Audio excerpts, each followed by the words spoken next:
As more people compete for less space on roadways and try to go about their daily lives, commuting, traveling, we have to really think about unique and unexplored approaches to satisfying their mobility needs without just replicating the things that we've attempted to do in the past.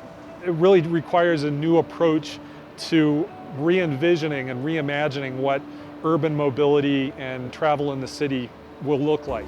In the Connected Traveler project, we're realizing as things in transportation change so rapidly, the human interaction with things like smartphones and with the internet and with modern information technologies influences people's travel behavior more than almost any other stimulus.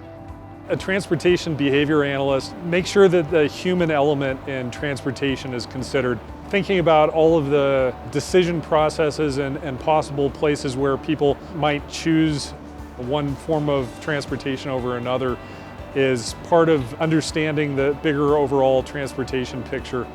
The Connected Traveler project was part of a group of projects under what was called Transnet, which was funded by ARPA-E. The project was one of the first funded attempts to look at ways to nudge behavior among people toward more energy efficient or sustainable mobility options, using incentives or information to help them make those choices. Shortly after wrapping up the Connected Traveler project, a colleague and I here at NREL were able to participate in the DOE Energy I-Corps program.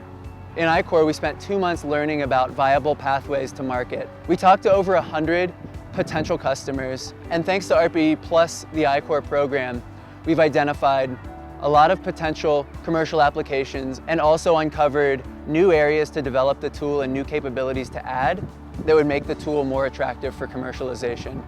This project would have been considerably more difficult without the support of ARPA-E.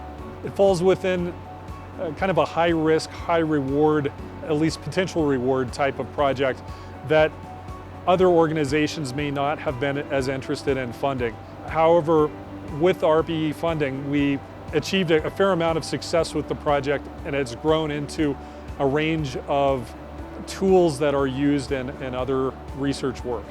We've grown for the better, bringing together the worlds of behavioral science and engineering to more accurately model the choices that people are making and having realistic expectations about adoption of new technologies and also better characterizing the human-technology interface and how that stands to impact our energy consumption.